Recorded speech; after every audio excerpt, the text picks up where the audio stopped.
नेत्राच्या ज्योतीने दिवे लागतील आनंदाने. डॉक्टर सौ सुनीता कारंडे यांचे श्री गणपती नेत्रालय. आपल्या आरोग्याची काळजी घेण्याकरिता पंढरपूर शहरामधील लोकांच्या विश्वासात सार्थ ठरलेले एकमेव नेत्र रुग्णालय म्हणजे श्री गणपती नेत्रालय. नेत्रालयातील उपलब्ध सुविधा: फेको मशीनद्वारे मोतीबिंदू ऑपरेशन, कॉम्प्युटरच्या सहाय्याने चष्म्याचा नंबर काढणे, मधुमेह व रक्तदाब रुग्णांची नेत्रपटेल तपासणी, काचबिंदू निदान व उपचार.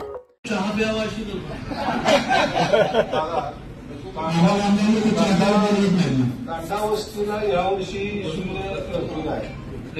तांडावस्ती रस्त्यासाठी काय झालंय, आता आपण धनगर समाजाच्या वस्त्यांना रस्ते देणार म्हणून बजेटमध्ये घोषणा केली. त्यावेळेस खूप मोठ्या प्रमाणात प्रत्येक तालुक्यातून त्या रस्त्याची मागणी समाज कल्याणकडे आली. पुढच्या वर्षीच्या ह्याच्यात सुद्धा इथं बजेटमधनं देणार का डीपीडीसीतून पैसे मिळणार हे अजून स्पष्ट नाही. त्यामुळं खूप मोठ्या प्रमाणात प्रत्येक तालुक्यातून माझ्या माहितीप्रमाणे 100-200 रस्त्यांची प्रस्ताव समाज कल्याण विभागाकडे आलेले. धनगर समाजाला जोपर्यंत तांडावस्ती नावावर तुम्ही रस्ते देणार आहेत आणि तरतूद तशी म्हणजे घोषणा पण झाली आहे बजेटमध्ये. बरोबर आहे ना प्रदीप? इतक्या मोठ्या प्रमाणात प्रस्ताव आले. आज गावातल्या वस्त्याच वाटणार नाही हो. तांडावस्ती आदिवासीमध्ये येत नाही म्हणून एसटी मध्ये येत नाही म्हणून तर त्यावेळेस वेगळा धनगर समाज आहे मोठ्या प्रमाणात. त्याचा समावेश तरी करून घ्या. मी मागच्या वर्षी नाही, या वर्षी पण नाही. अनुसूचित जमातीतलं म्हणजे शेड्यूल ट्राईब आरक्षण मिळेपर्यंत जे अनुसूचित जमातीला ते धनगरांना अशी जी घोषणा 14 देण्यात येईल त्या अंतर्गत असेल ते माहित नाही. त्यामुळे बजेटमधूनच मिळणार.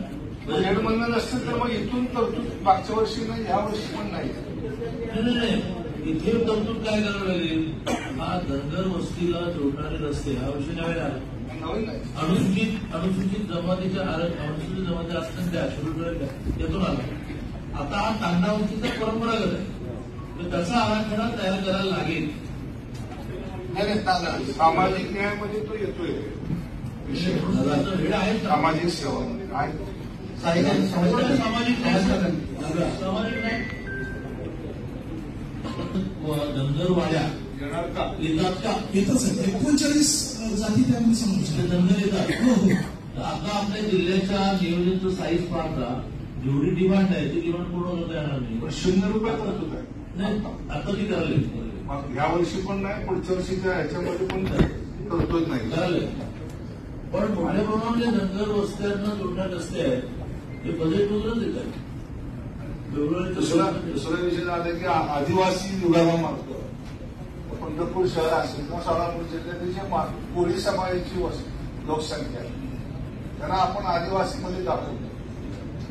जरा एसटी आदिवासी जे दाखले मिळतात त्यांना हा विषय म्हणजे त्यांना आर्थिक सुविधा ते आदिवासी तुम्ही दाखवताय म्हणलं. आता पंढरपूरमध्ये 2 वार्ड राखीव आहे नगरपालिकेचे आदिवासी एसटीसाठी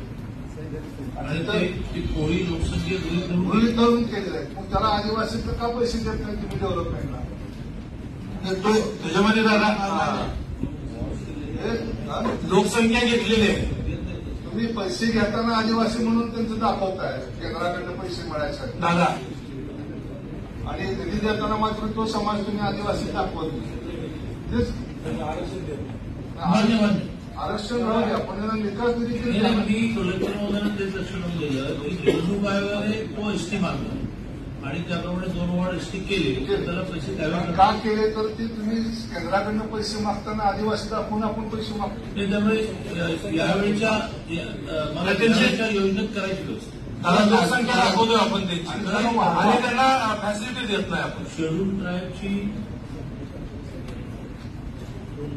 आदिवासी विकासाचं आपलं वेगळं आहे. त्यामध्ये ग्रामीण बुबुळावरील काचोळ्याचे म्हणजेच पडद्याचे ऑपरेशन, लॅसिक मशीनद्वारे चष्म्याचा नंबर घालवणे तसेच सर्व प्रकारच्या इन्शुरन्स कॅशलेस सुविधा उपलब्ध. चला तर मग डोळ्याच्या सर्व प्रकारच्या ऑपरेशनसाठी व उपचारासाठी अत्याधुनिक पद्धत निवडूया. एकदा श्री गणपती नेत्रालयाला भेट देऊया. आमचा पत्ता 4776 plot number 118 Dattanagar Uma college समोर पंढरपूर. संपर्क 02186 229890 किंवा 7020889631.